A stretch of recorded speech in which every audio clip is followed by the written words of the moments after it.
Okay, we're live. Welcome to the stream. Very exciting stream tonight, I think it will be. It is sort of April Fool's Day early. Obviously, I'm not going to apologize and do a huge mea culpa over the Russiagate hoax. I'll explain more in a second. I will explain the silly nature of the calls for me to apologize. Apologize for what? I will play for you exactly what I said a year ago.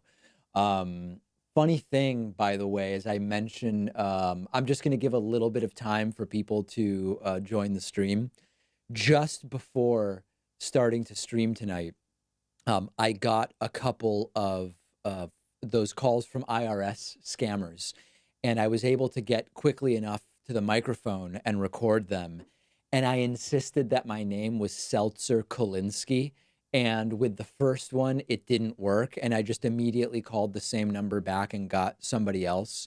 And it worked. And they thought they were going to get, I guess, like $5,200 out of me because of the trouble that Big Seltzer got me into. And we're going to maybe edit it together and put it online for people to check out. It struck me as funny. I mean, maybe other people won't find it funny, but I did text Kyle about it. I want to make sure I have his okay about publishing it. And in fact, it seems like he does say it's okay. So that's something that we will be publishing at some point soon. So yeah, anyway, if you believed that call, you would have thought that Seltzer Kolinsky was $5,200 delinquent on taxes and was just on the verge of getting arrested. Obviously that didn't happen. I'm going to be able to stream, hopefully without getting arrested. Let me put it this way. If I get arrested during the stream, I don't think it's going to be because of unpaid seltzer profits. Let me put it that way. Okay, so I want to have a conversation today. We will be, I'll be hearing from the audience a little bit later, but let me sort of lay out what's going on here. But first, I'll just welcome everybody to the stream. Streams are live, except if they're replays. You can communicate with me. The best way is by using the super chat function. That's the $ at the bottom of the chat window. You can ask me a question. You can send a comment. They will pop up on the screen, and I will answer them and address them. Please sign up for membership. Coupon codes in the descriptions. Phone lines will open after 10 new members. Don't troll the live chat. There are moderators. I actually had to ban 2 people before we even started, for one for anti-Semitism, one for deliberate trolling. And then you can use the join button down below to become a YouTube channel member. So here's the bottom line. I'm going to play a clip for you in a second about what I said regarding, quote, collusion a year ago. And at this point, it's been like, 96 hours roughly since we got the Barr letter, the Barr scam letter, summarizing Robert Mueller's summary of the Russia investigation. I don't actually even know at this point how to sort of unwind all of the toxic disinformation around this issue.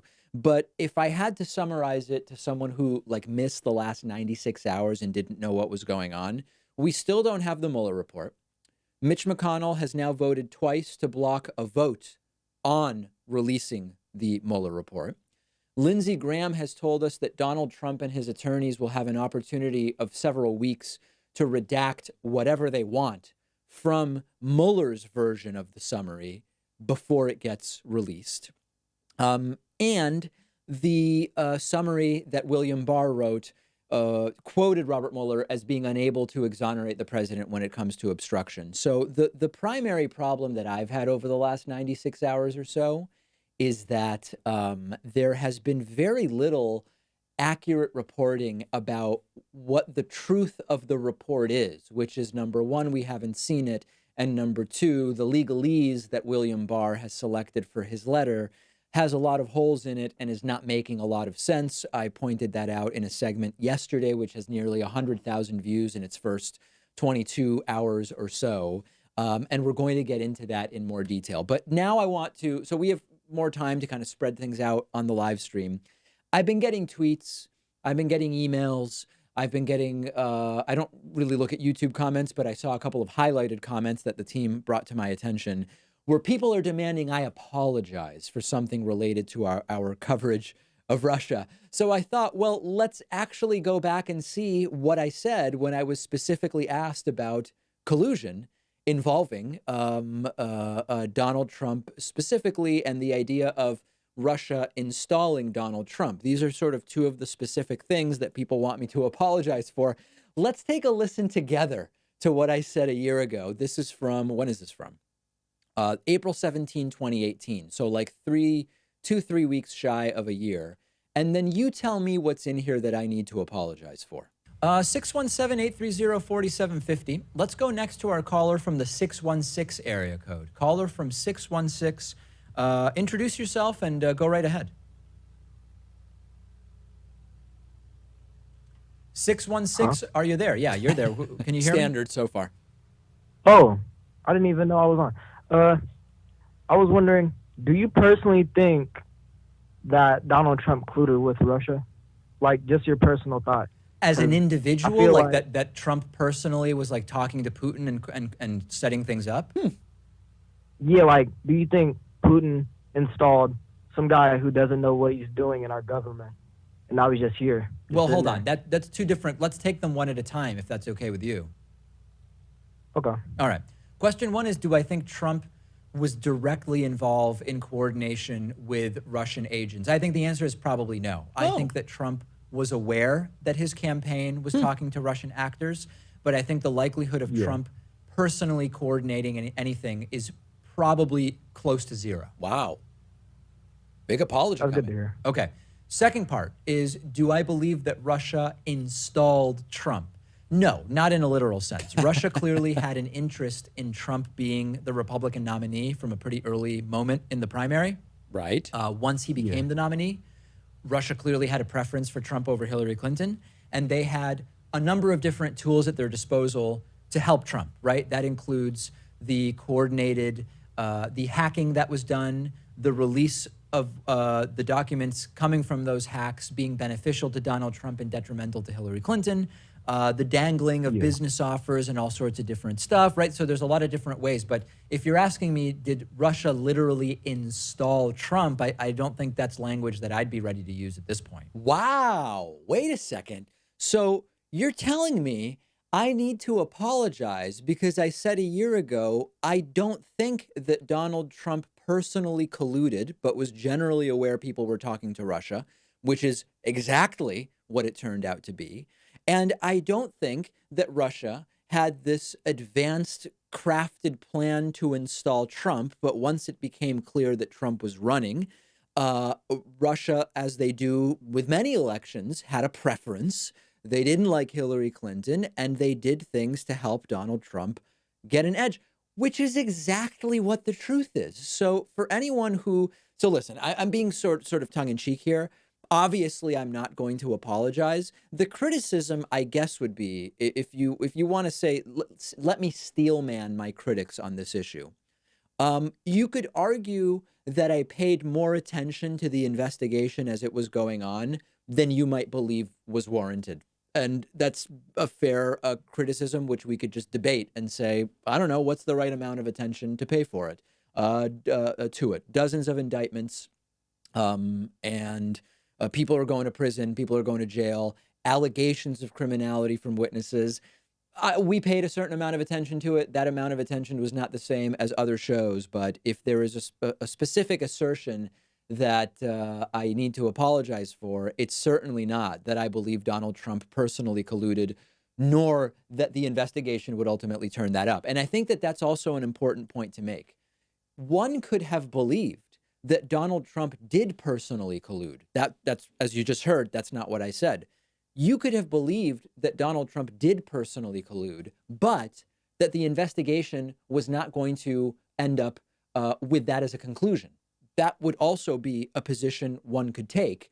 And you also would have been right. And in a sense, you have not at least yet been proven demonstrably wrong. And of course, when we talk about proving a negative, that's a difficult thing to do. And I totally understand that. So yeah, the title for the video and for the stream is a joke.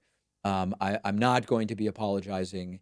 And if you simply disagree with the amount of attention I paid to the story, then by all means, let me know. Send me a super chat, or if we open the phone lines, call in.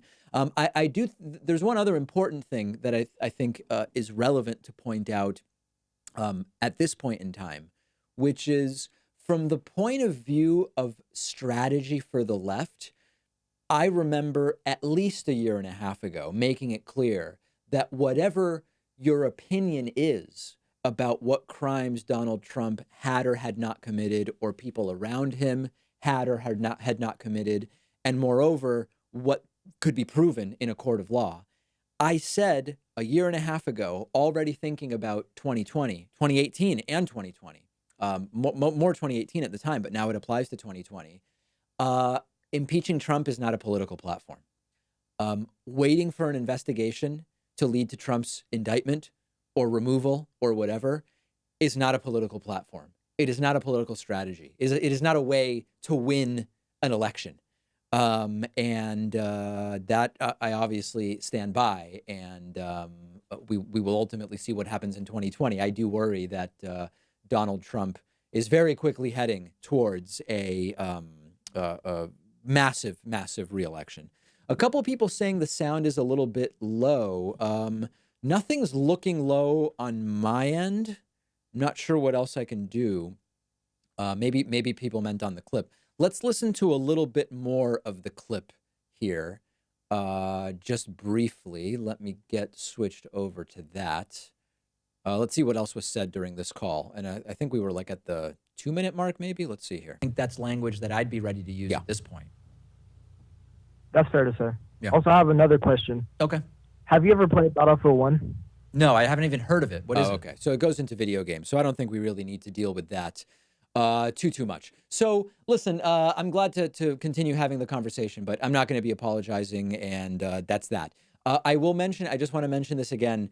I mentioned this at the top of the stream. I just got 2 of those phone calls from the IRS scammers, and I called them back. Oh, and I think I'm getting texts about this as well. I called them back and claimed that my name was Seltzer Kolinsky, and it was sort of funny. And one of the calls is like 8 minutes long, and we will be posting that to the channel soon. Kyle Kolinsky has given me his blessing, and we are going to be posting that. Okay, I'm going to talk momentarily about the media reaction, what we've seen from the media, different enclaves of the media in response to the Barr report. I also see super chats coming in, and I'm going to mention a couple of those in a second. If people want the phone lines opened, I'm going to do. I'm gonna try something. Okay, I've received counsel from people in the audience that I should spend less time talking about the fact that I will open the phone lines if we get new members. So I'm just going to mention it very briefly here. We'll see if it leads to us opening the phone lines or not. We have a phone number, 617-830-4750. I'm open to opening the phone lines. We sort of budget for taking phone calls once a week. So when I do streams, we pay for that phone system. So we usually tie some kind of fundraising component to it. 10 new memberships is what we're targeting. You can sign up at www.joinpacman.com. You can pay the normal rates. You can pay discounted rates if you use the coupon code This Is 2020. You can save $35 off of a $60 membership if you use the coupon code SAVE35. All of that, as well as using the join button down below the video, all counts towards the 10 new members.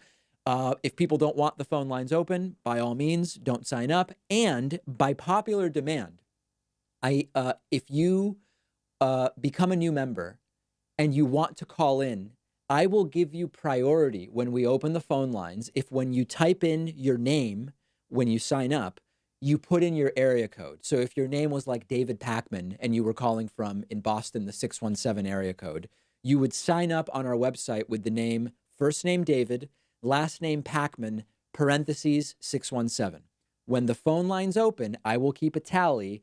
The people who actually get us to open the phone lines with new memberships, I will go to you right away. Seems like an interesting incentive to try. Someone on the subreddit, I think, or maybe via email suggested it to me. So let's make that happen if people want. And if not, I'm glad to just chat and talk about news stories and other things. Okay, so there's already a few super chats that I want to address. The first is from Saucy McSaucer with a $9.99 super chat. Hi, David. Huge fan. Met you at Politicon last year. Quick question on best practice or suggestions. Do you have any recommended books for someone who wants to brush up on tax policy and progressive tax rates? You know, quite frankly, Saucy, I don't know that you need books for that. I think there's plenty of free content on YouTube and articles just to understand the basics of how tax policy works and how progressive tax rates work. I mean, listen, progressive tax rates just mean that you have steps and you pay an increasing amount of taxes on each section of income. I don't even know. I mean, it's like a 3-sentence thing. Yet, I mean, you're correctly pointing out a lot of people don't get it, which is sad. But I don't know that it's necessary to buy any books. Plenty of content online. I would just Google, how do progressive tax rates work? How does government tax policy work? And I'd be glad to recommend other books I do think are worth buying. By the way, one book I just started, nonfiction book, I got through the first 50 pages very quickly because it's super interesting. I don't remember the exact name. It's something like, I want to inform you that tomorrow our families will be killed. It's by Philip Gurevich, I believe. It's from 1998, and it's about the Rwandan genocide involving the Hutus and the Tutsis. And it is extraordinarily disturbing. I don't know nearly enough about that conflict, and it is a really good book. And that's a nonfiction book I'm reading right now, which I would recommend to you. Sam Dean has a 10 Australian dollar super chat. G'day, mate. Have you seen the footage of Pauline Hanson, leader of the One Nation Party, alluding that the Port Arthur massacre was a conspiracy to remove gun rights from Australians? Cheers from Oz. Yeah, I have not seen that, but it's not surprising. I mean, listen, it's the same thing as here in the United States, right? That as soon as you have one of these mass shootings, some portion of the population, given a big enough population, you will always have somebody saying that a horrible, tragic, public event was a false flag, a coordinated, crafted, planned incident for the purposes of achieving some kind of political outcome. And of course, governments do lots of things that we don't like and that we argue are immoral. And there have been so-called false flags in history, but absent any actual evidence to every time there's a mass shooting, claim it's a false flag pretext to seize guns. It's getting a little tired and sort of disturbing, quite frankly, that it continues to be allowed to sort of enter the narrative as something that seriously has to be debunked. Rachel Fishbein says, if you don't mind speculating, had Rod Rosenstein been in charge of Robert Mueller for the entirety of this investigation, how might this week have been different? You know, I was thinking, Rachel, that we don't really know what impact the interim acting Attorney General Matthew Whitaker had on this entire thing. We don't know how this would have been different had Jeff Sessions not been pushed out when he was. I understand you're asking me to speculate, and I don't know exactly how it would have been different, but I think it would have been. There's no doubt about that. Does it mean that Trump would have been found guilty or would have been prosecuted, indicted for personally colluding? No, I never thought that that was going to be the case, but I do think the trajectory would certainly have been different. Jimmy from Philly. You know, I have a story about Jimmy from Philly, and I mean, I guess this is okay to tell. I'm not really saying. I think most people in the audience who know Jimmy from Philly have a sense of him already. Jimmy from Philly is a big Trumpist, and he called into the show a couple weeks ago, and we put up his live call, and I think it did really well. I think it got over 100, maybe even over 200,000 views on YouTube when he went bonkers on the air.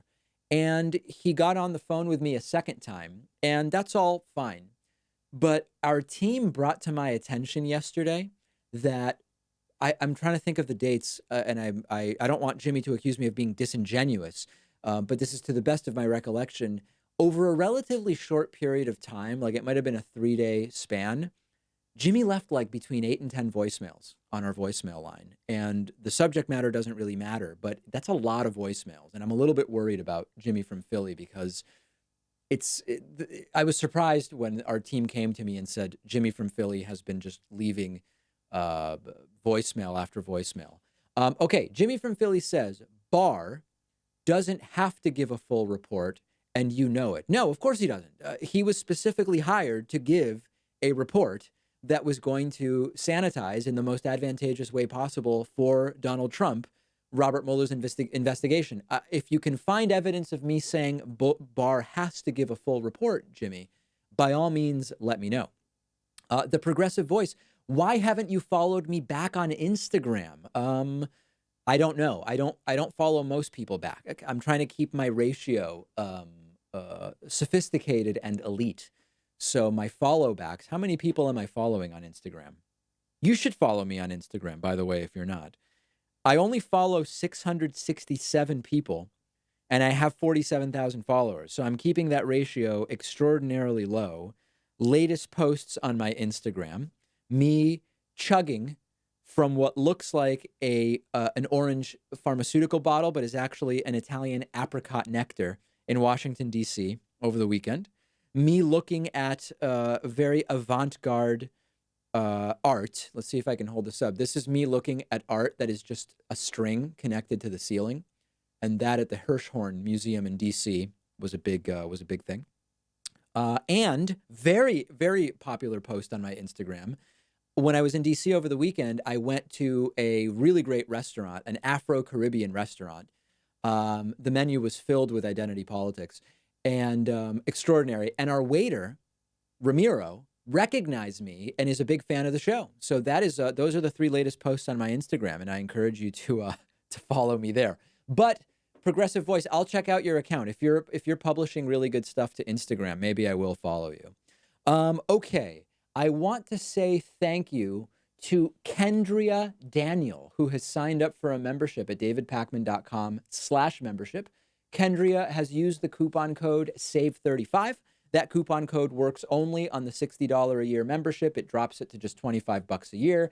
If this show is not worth $25 a year to you, and you can afford $25 a year, and you're still not signing up, then that's just disappointing. I'm not going to insult you. It's just a disappointment. And as I mentioned earlier, we will open the phone lines if we get 10 new subscribers during the show. And if you want to get priority, if you want to have the phone lines opened and you want to call in, when you sign up, include your area code in parentheses after either your first or last name. So I will see it when it pops up. And then if and when we open the phone lines, I will go to you first. You will get priority on the phone lines if you help us open the phone lines. Okay, Gabber Blabber says you need to apologize for letting Lewis leave. Get him back on the show. Lewis is the only one who can unite the left. Explain why we should decide all matters of government through UFC cage matches. Yeah, I couldn't because I don't think that we should. Listen, let Lewis leave suggests that he was some kind of slave or drone, to use a beehive analogy, that I could control. And Lewis is his own person. Lewis didn't want to be living in a city. Lewis wanted to be in a sort of different type of more rural atmosphere, and Lewis is doing it. I was just texting with him today about, he recommended some Netflix series. Let me see what it was here. He says I should watch Death, Love, Robots on Netflix, that it's animated with drastically different styles. Some episodes are cartoony, others are hyper realistic, and some are anime or anime, as I've heard some strange people pronounce, people that are strange for other reasons.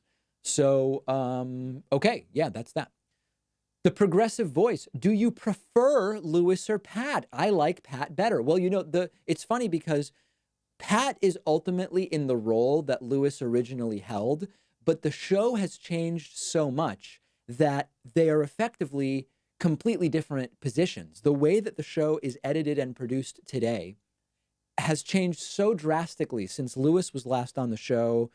I guess it's been 2.5 years ago at this point, that there's no comparison. I mean, in a literal sense, you cannot compare. But Progressive Voice, you were like 11 years old when Lewis was on the show. So I don't even know, would I allow an 11-year-old to tell me what's good for the show? I don't know that that's my target audience. Michael Kings says, what are the odds that Joe Biden ends up tanking? I have no idea. I have absolutely no idea. Now, to be clear, when you say ends up tanking, I haven't missed a Joe Biden 2020. Whoa, that was weird. A 2020 announcement, have I? Joe Biden will meet with advisors to discuss how he would roll out a 2020 White House run. which he could announce as late as Easter week. When is Easter? It's near Passover, right? Joe Biden wants to declare whether he will run for president as late as Easter week, according to people familiar with the matter. And he plans to meet with top advisors next week to discuss how he would roll out the campaign. Biden and confidants are slated to hold a series of meetings in Washington, D.C., where they will talk about the themes he would feature in a campaign announcement video that would give voters a preview of his platform. According to someone with direct knowledge, Biden ran in 88 and 2008. He would launch a campaign from his home state of Delaware. Anything else relevant here?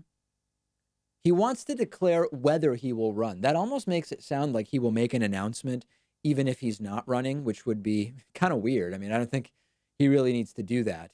But I don't know. I mean, there's two approaches on Joe Biden. So for people who don't know, Joe Biden, although I haven't looked lately, maybe we'll check out the 538 polls if I can pull them up. 538, 2020. Let's see what we can find here. Democratic primary. The backstory was that Joe Biden was leading. Do we have any poll here? Where is the 538 polling? Maybe if I find it under politics. Latest politics, how popular is Donald Trump? The 2020 endorsement primary. I think that's just endorsements. Yeah, I'm not easily finding where the latest polling is on this. But in any case, Joe Biden was ahead of Bernie, even though he hadn't declared that he was a candidate. And there are sort of two schools of thought in terms of what would happen if indeed Joe Biden declares that he is officially running. One point of view is when you announce, you surge in the polls. So Joe Biden, if he's leading now, if he declares that he's running for president, he will surge even more. That's one possibility. The other possibility is that Joe Biden right now is mostly riding on name recognition in terms of leading the polls and being ahead of Bernie. And he's sort of remembered somewhat fondly as a participant, as a member, as a part of the Obama administration. And in the context of Trump, that's seen favorably. But if he declares, people will realize, hey, this guy's not actually that progressive, and that his ratings will decline. I have no idea. I truly have no idea. It could go either way. And we'll just have to wait and see. David W. sends a $2 super chat. Thoughts on animal agriculture and climate change? Well, listen, I mean, I think we are all better off if we reduce our consumption of, I guess we could say animal protein in general, but some particular animal protein, which has a very, very high input to output ratio in terms of its impact on the climate. That's what I do. So I think at this point, I probably have red meat. How often do I have red meat? I mean, it's probably like 4 times a year or something like that. There's a great little restaurant in Amherst, Massachusetts, where I go when I go back out west. Place is called Fresh Side. They've got this great 5-spice brisket brisket noodle soup or something like that. And it's just so good that I get that. When I go to this conference in Las Vegas twice a year, we sometimes go to a steakhouse, although so many people that go now are pescatarian, that even that is not happening as frequently. So my red meat consumption is down extremely low. My girlfriend's pescatarian, so at home, unless I want to cook poultry for myself, I'm basically not having poultry either. So I probably have poultry out like once a week. And then otherwise, it's fish, seafood, and vegetarian at home. So I think if everybody did that, it would be very good for the climate. And I think it's also a healthier diet. So that's my take. Anthony Ha, what's your take on the Green New Deal vote? Yeah, so today on the broadcast show, I actually interviewed one of the advisors to Alexandria Ocasio-Cortez, who is really the architect of the Green New Deal. And we talked about the vote where 40-something senators, I guess, voted present, all the Democrats, I think. It's just a PR stunt by Mitch McConnell. Mitch McConnell has a long history. When a resolution is presented, which is just meant to be a starting point for debate to eventually draft legislation that is actionable, Mitch McConnell has this little game he likes to play where he will immediately put it up to a vote.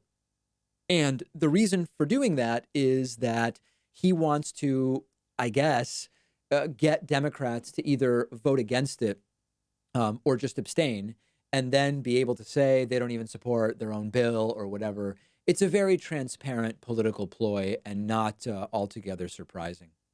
Kid Zoom. Hey, David, I am not American. That's okay.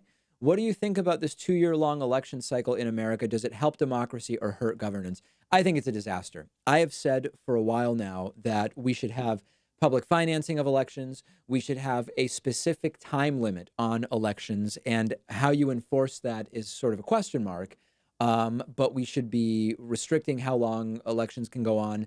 There's something called the diminishing marginal utility on information. Okay. I've explained this before.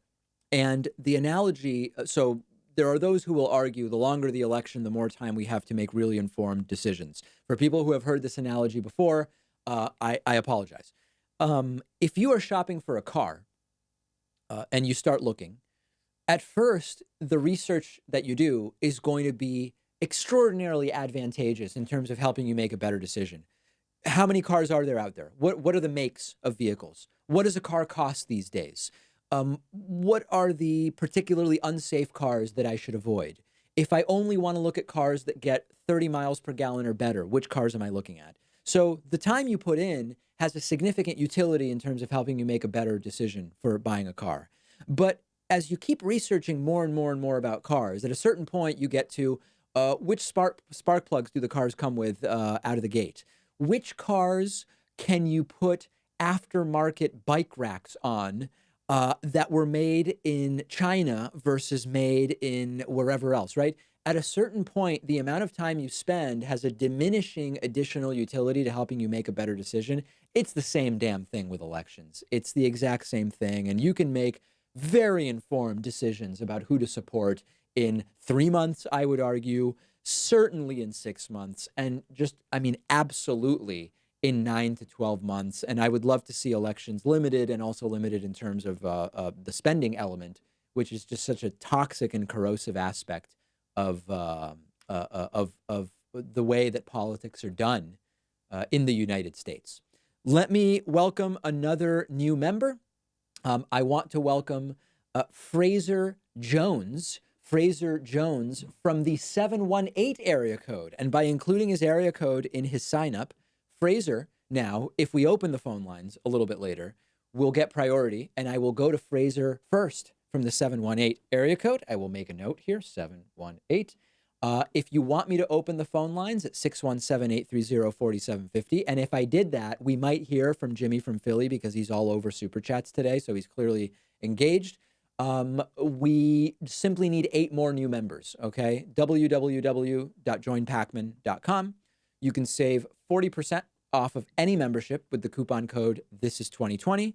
You can save $35 off of the $60 a year membership with the coupon code SAVE35. And that is exactly the coupon code that Fraser Jones has used in notifying me that if and when we get 10 new members, he will be calling in from the 718 area code. Let's see, who's next here? Hanzo Main with a $2 super chat. What is your opinion on Beto and his chance in 2020? You know, I hate to say it because he's not one of my favorite candidates, but in the last, I would say 72 to 96 hours, my impression of Beto's chances have gone in a very favorable direction for him. I think that if indeed the DNC were to get behind him, I'm not saying that they are, but if they were, his fundraising is strong. He's getting relatively favorable coverage from corporate media. I think that it would be premature at this point to count Beto out. But when you have a dozen candidates, or however many we have, 10, 12, no one candidate is a shoo-in. So from a mathematical perspective, I really don't know. Jimmy from Philly, take my call before, as I'm not mising the hard bastard. I don't know what you're talking about, Jimmy. I have no clue what it is am I doing something wrong? Is there something you want me to do? Have I wronged you in some way? I'm not really sure, but we will open the phone lines if and only if we get to 10 new subscribers. We're at 2, so we need 8 more. And just out of curiosity, I'm curious because I got this report that Jimmy was leaving voicemail after voicemail. Yeah, Jimmy just left a voicemail. That's interesting. Jimmy's on fire. Let me just go back. Let me see if I can play this. If I go back a few days, this is completely unfiltered. I don't know what we're about to hear, but Jimmy was leaving voicemails at 9 p.m.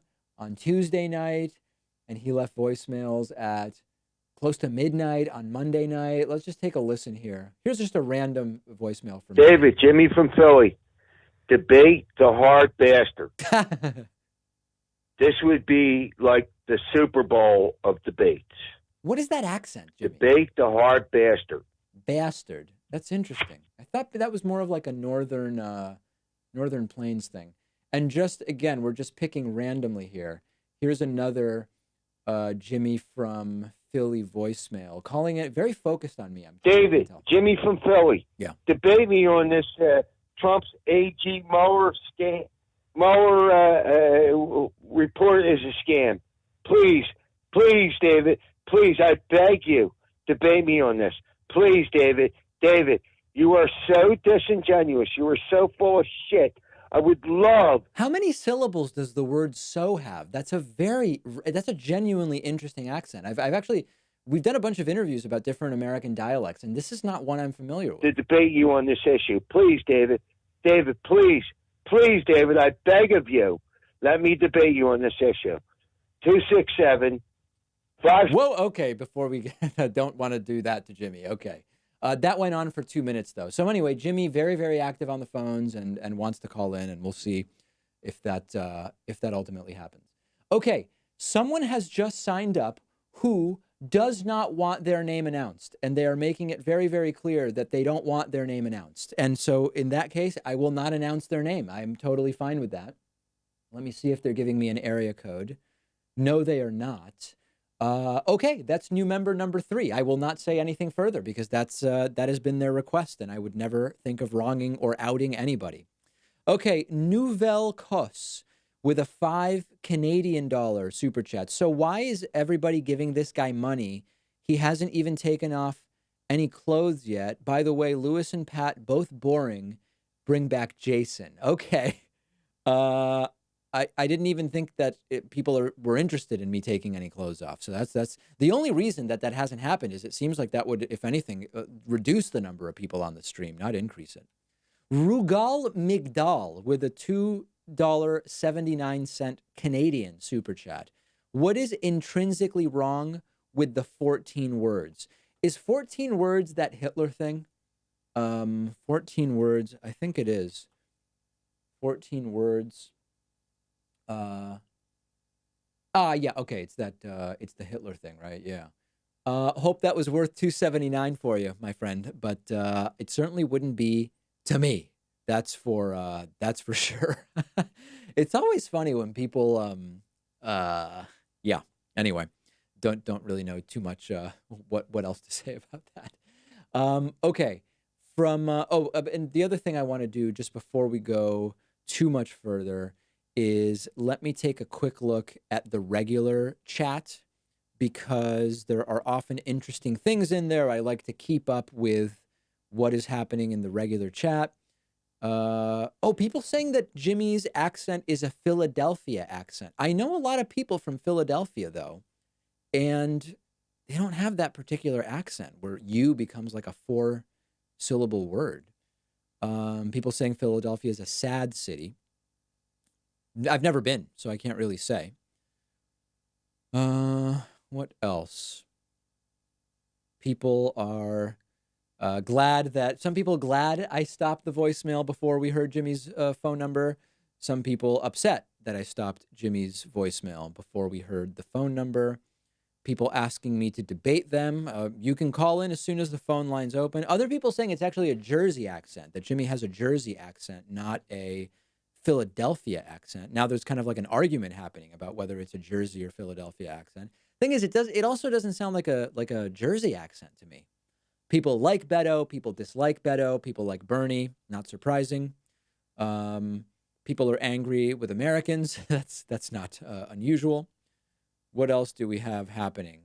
People like Jimmy from Philly. People don't like him.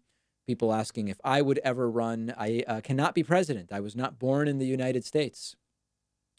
What else here? Kolinsky Chomsky 2020 in a perfect world. That's an interesting one. There's an idea. No More People 2020. Barron Trump 2020. Bring back midweek politics. Yeah, people, if you're new to the show, you might not know. I might as well mention this because it comes up so often. The David Pakman Show was once called Midweek Politics with David Pakman. Why was it called Midweek Politics with David Pakman? It was called Midweek Politics with David Pakman because the show is now 5 days a week because we have membership support and we have broader distribution and our own studio and all of this stuff. But when the show started, it was every other Wednesday. Can you imagine every other Wednesday? Because Wednesday is the middle of the week, it was called Midweek Politics. I was in undergrad college at that time.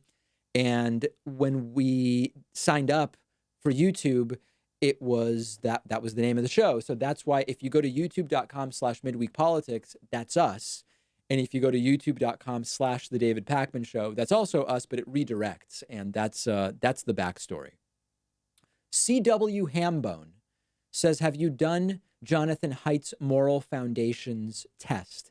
No, I have not. But you know what I did recently do? In his book, The Righteous Mind, Jonathan Haidt talks about studies that have done to try to measure implicit bias along racial lines. And this is really interesting. There's a test you can do online, and I forget the website. It might even be a website that Jonathan Haidt runs, where it claims to be able to tell you whether you have implicit negative associations towards Black people relative to white people. And the way that the test works, I'm going from memory here, so excuse me if I'm not getting it completely right, is initially the test tells you if you see a white person, click left. If you see a Black person, click right. And it sort of sees how quickly you can do that. The second part of it is if you see a word that is a positive adjective, click left. And if you see a word that's a negative adjective, like sad or criminal or angry or whatever, click left, right, whatever. Then you have to group the words that are positive adjectives with white people and the words that are negative adjectives with Black people. And then it gets reversed, where you have to try to associate you click left when it's a white person and a negative word, or you click right when it's a picture of a Black person or a positive word. And the idea is that if it's noticeably more difficult, if it's measurably more difficult, it takes you longer to group positive adjectives with the pictures of Black people than it does to group negative adjectives with the pictures of Black people, that you have some kind of implicit bias where you more strongly correlate negative feelings and emotions with Black people. I passed the test. I don't have an implicit bias on the basis of that particular test, which was an interesting thing because I know I have implicit biases. Everybody does if you exist in the world. I don't know exactly which ones they are. Apparently it wasn't that one, according to that test. But check those out, and I have not taken the Moral Foundations test. 21st Century Mouse is asking, how much are you ready to settle for with Sam Cedar? Well, I've retained Mark Garagos to represent me in the intellectual property fiasco with Sam Cedar. And part of the proposed deal would include me being Sam's call screener on Wednesdays and Thursdays. So we are currently negotiating, and maybe my attorney, Mark Garagos, will have a statement to make about that at some point soon. Stun Ever says, Fork, Jersey, and Philly, make America gay again.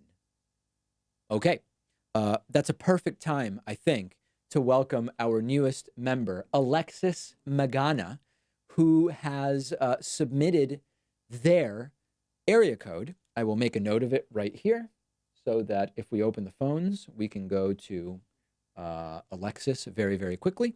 We now have 3 new members, and if we get to 10, I will open up the phone lines. If you want the phone lines opened up at 617-830-4750, we need 7 more new members on our website, and we will get those phone lines wide open for you. And if you don't want the phone lines open, then don't do anything. Don't do a damn thing. And then the phone lines will stay closed. Hanzo Main, can you elaborate on why exactly Beto is a problematic candidate? Who, as of right now, is your favorite candidate from 2020 for 2020, supporting from Texas? You know, I am not yet ready to say Beto is problematic. There is certainly the possibility that Beto will sort of emerge as the DNC's handpicked candidate. Some people are already saying that. I'm not ready to say that. My only problem with Beto is he's just not that progressive. I mean, he doesn't, if you look at his political history, his voting record, he's just not as progressive as some others. My frontrunners currently, and I've not announced who I'm going to support, are in no particular order Bernie Sanders, Elizabeth Warren, and Andrew Yang. I know that there are more and more concerns about Andrew Yang's candidacy from some on the left, allegations of it being a stealth alt-right candidacy or libertarian candidacy. He's going to be back on the program. Let me actually see when. I'm pulling up our interview schedule here. Andrew is going to be back next Tuesday and Wednesday. We're going to have a two-part interview with Andrew Yang, Tuesday and Wednesday. I'm going to address every single one of these issues with Andrew Yang.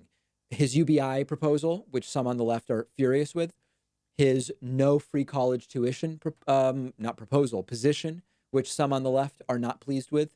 We're going to deal with it all with Andrew Yang next week. And in all seriousness, if you have things you want me to address with him, by all means, get in touch, probably via email, or you can super chat or whatever works for you. Channing Fugate, or Fugate, or Fugate, do you think some left talk show hosts do the left a disfavor for winning elections? They relentlessly attack, quote, corporate Democrats so much that if one won the primary, their audience will not vote. No, I don't think so. I mean, listen, the idea, so basically what you would be dealing with is the slice of people that watch some left-wing shows that attack corporate Democrats and who, if the wrong Democrat won, would choose not to vote, de facto helping the Republican win. I just think it's a very tiny slice of all left-wing audiences. I know they exist. I know they're out there, and some of them stayed home in the 2016 election, for example. But I don't think that on our list of problems, I don't think that that is super high on the list. Nouvelle Cos says, what's your position on sanctions as a foreign policy tool? TheNation.com had a 2018 article making the case that leftists should abandon them. So there are very good arguments to be made against sanctions as a foreign policy tool. However, I think that in a vacuum, just saying we are not only never going to impose sanctions again, we are going to lift all sanctions that are currently in place. I think that that's a form of what you might call universal disarmament, which I would oppose, but I do question the value of sanctions as a long-term foreign policy tool. And I've got a book on my coffee table. I don't remember the title, but it is about foreign policy, and sanctions is a big part of that. Okay, CW Hambone, yourmorals.org. Do the test on stream sometime. Yeah, that's an interesting idea. Let's see, yourmorals.org. I'm not going to do it now. Let's pull it up here. Where is this? Okay. You can learn about your own morality and ethics. Register, explore your morality. Yeah, I would be up for doing this. Oh, I think this is the website where I did that study. Let me see here. Disgust, self-scale. Let me see if I can find the one about race. No, nothing's coming up related to race. Maybe it has some other name. Moral Foundations Questionnaire Revised. Yeah, I think this is the one, and I have to register. Yeah, I think that this would be a very reasonable thing to do on stream soon. Think of this ladder to the right as representing where people stand in your country. Where would you place yourself on this ladder? That is very, very interesting. Yeah, I will do that soon. I think that's good. People want me to also retake Political Compass. I did the I side with test not that long ago, and then found out that I side with has some real serious issues. Like, for example, it identified that I was very much aligned with Kirsten Gillibrand politically because of socialism. And of course, neither she nor I are socialists. So the I side with quiz I find problematic at this point, but I would definitely be willing to redo the political compass and see if my politics have sort of moved at all on that. Okay, Xavier E is the newest member signing up using the join button down below, a YouTube channel membership. That gets us to 4 new members during the stream. I have been mentioning that we have a target of 10 members to open the phones very infrequently tonight. And it's being reflected in the fact that we have only 4 new members, and it doesn't look like we are barreling towards opening up the phone line. So if people want me to take calls, we need 6 more new members, either on our website or down below. I guess it does really make a difference if I promote it more or less, and we may end up with no phone calls. But by the way, Jimmy from Philly continuing to call in. He just left another voicemail. Let's take a listen to it. David, Jimmy from Philly here. Why won't you tell your flock of the laws regarding special counsel investigations? They cannot release any information on anyone not charged. You know this. The Democrats know this. This is why you are calling for a full report. You know they can't give it. This is just more crying by you people. Why don't you If that's the case, I seem to remember a full press conference, in fact, 2 press conferences, or a press conference and a letter, about Hillary Clinton, a person not charged. If Jimmy is right, then what was that all about? I wonder. Let's see what else he says. just be a man and admit that you were wrong? My God, what is wrong with you? You got 600,000 people following you, and you just lie to them by omission. You're a joke, David. Okay. It would be a very interesting day, I think, to hear from Jimmy if he's not already gone on to the Bastard Child stream, or whoever it was that he said I was keeping him away from, or something like that. There's something a little bit depressing, I think, about what's going on here. Okay. People pinging me outside of the stream asking how to send super chats. $ at the bottom of the chat window. Let's see if I can find it and put it up on screen in a reasonable way. I seem unable to. Let me take a look at what is being said in the regular chat. I'm curious what's going on there. Different people asking if I'm going to debate them. I don't even know what that means.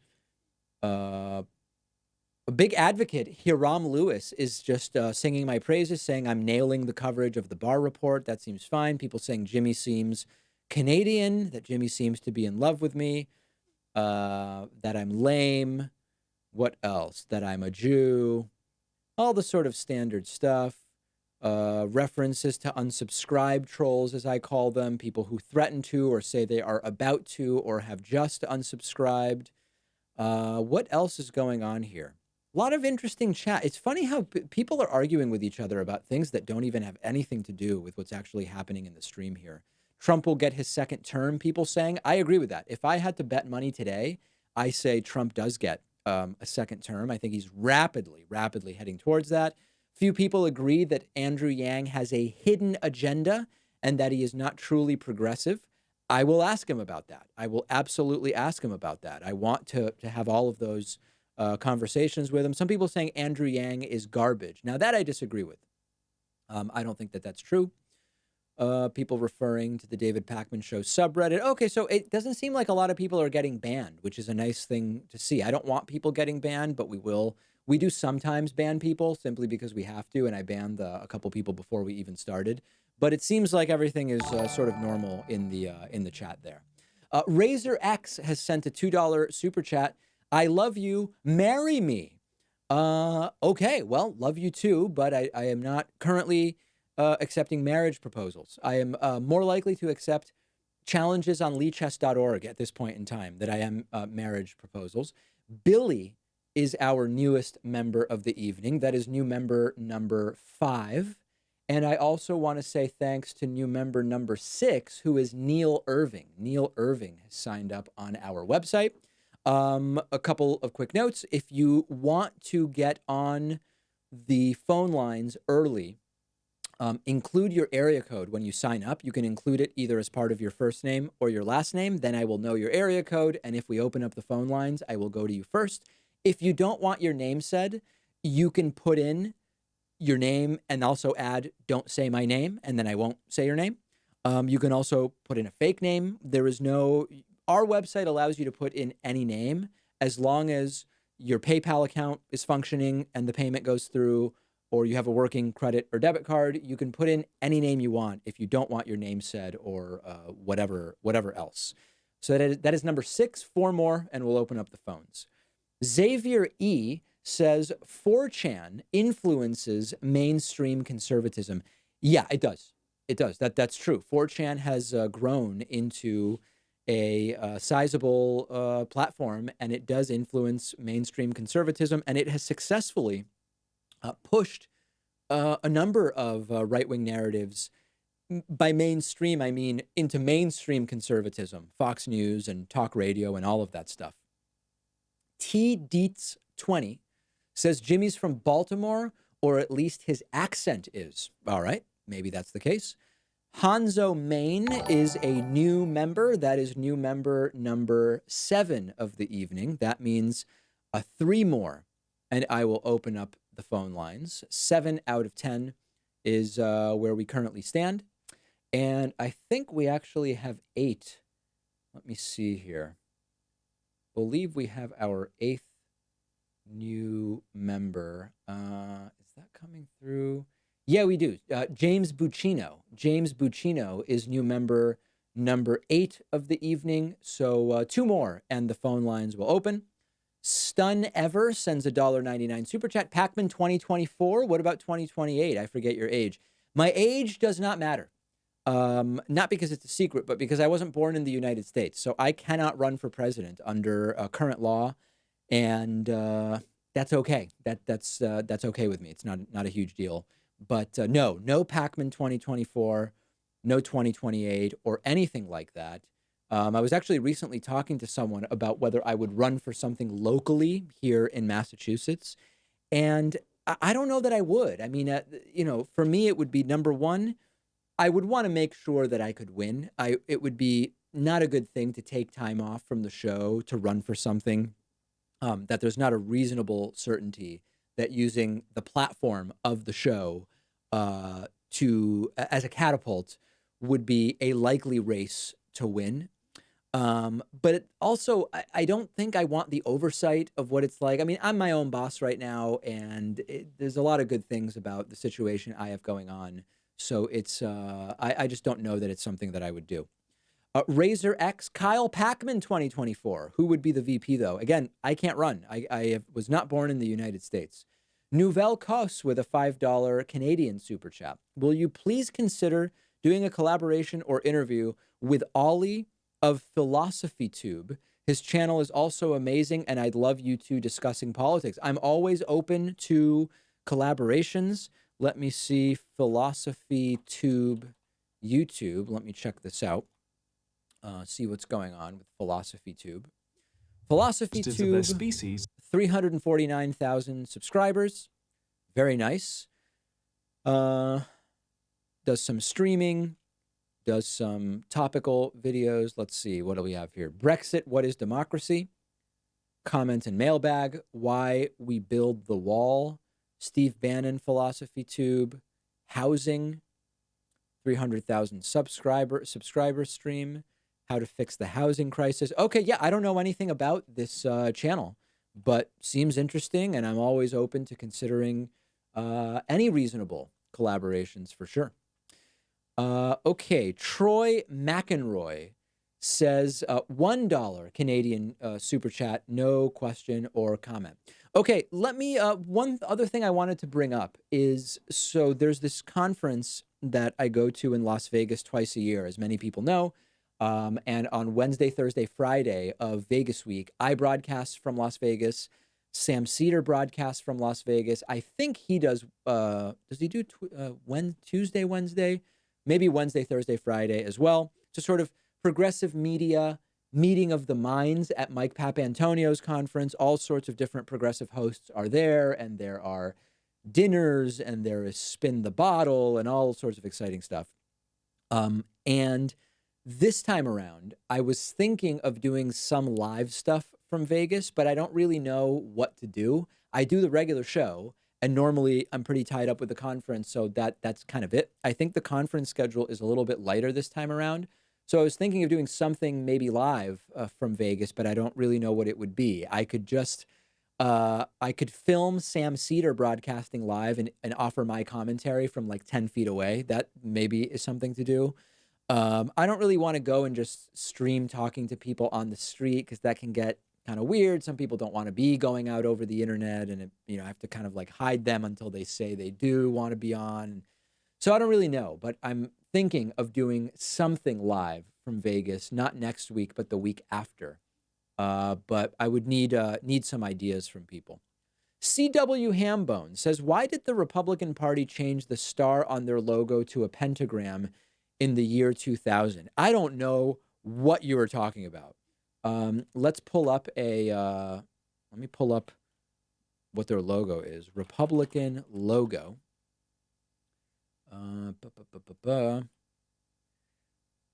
I don't know what you're talking about. I mean, if this was just a trick to get me to look for it, but I'm not seeing a pentagram. I don't know what you were talking about, and I don't. Oh, is that? I guess there's. What do you mean that these stars here are the outline of what a pentagram looks like? I don't know. What am I doing? I'm sure people are just messing with me. I don't know what the hell you're talking about. Okay, Noah Doherty, invite Richard Werner to talk about bank credit creation. I wonder, do you mean the idea that when a bank takes $100 in deposits, if they have a 10% reserve requirement, that means that they now have $90 they can loan out? Is that, I don't know if that's what you mean. Master Peanut 94. What are your thoughts on Ilhan Omar not recognizing Juan Guaido? Didn't know that that's what she did. And there's lots of people not recognizing Juan Guaido. Some people are. There are people who believe Maduro has to go, but don't recognize Guaido. There are people who believe that Maduro has to go, and they do recognize him. Yeah, I don't know. Okay, another new member, Cheryl Snyder. Cheryl Snyder is new member number 9 this evening, 9 out of 10, and we may just time out. We may time out before we actually get to 10 phone callers. Negan the Cliffhanger asks if I was ever the ball judge in college football, and no, I was not. UMass, when I was at UMass, we had a pretty good football team. But I was not, I didn't participate in refereeing in any way whatsoever. Gabber Blabber, would you support a Lewis Pat 2020 run? Well, they would not be old enough. Neither of them would be old enough, but of course I would support it. Of course I would support it. They would have my vote, but unfortunately not going to happen because of this thing called age requirements. But on a political basis, it would be an extraordinary team. Not a particularly diverse team if identity politics are important to you. Although I guess Lewis between Lewis and Pat, you would have everything from Iranian, Jewish, British, Lebanese, as I think Pat's DNA test revealed. So in that sense, there would be some diversity. There would be diet diversity, Pat being vegan, Lewis being a total omnivore who will try any kind of food. Yeah, I would support it. And of course, it's a total fantasy because neither of them will be old enough to run for president in 2020. Actually, will Lewis, do you have to be 35 or 37? Now I don't remember. 30, 35? 35 and lived for 7 years. No, you have to, that doesn't make sense either. Yeah, I guess maybe Lewis would be old enough, but Pat would not. So that's sort of that. Okay, that's going to do it for me. At this point in time, it wouldn't really make sense to open the phone lines, even if we got member number 10, because I don't have unlimited time. So it's sad. I tried not promoting membership as much, and we didn't get to 10 members. And now we have to end the stream with no callers. But I appreciate everyone who sent super chats. I appreciate everybody who did sign up. And I appreciate all the people who look like they continue to leave voicemails here, even though the phone lines are not open. Jimmy from Philly left another voicemail, but I'm not going to play it. The stream is over, but maybe I will do another one tomorrow, time permitting.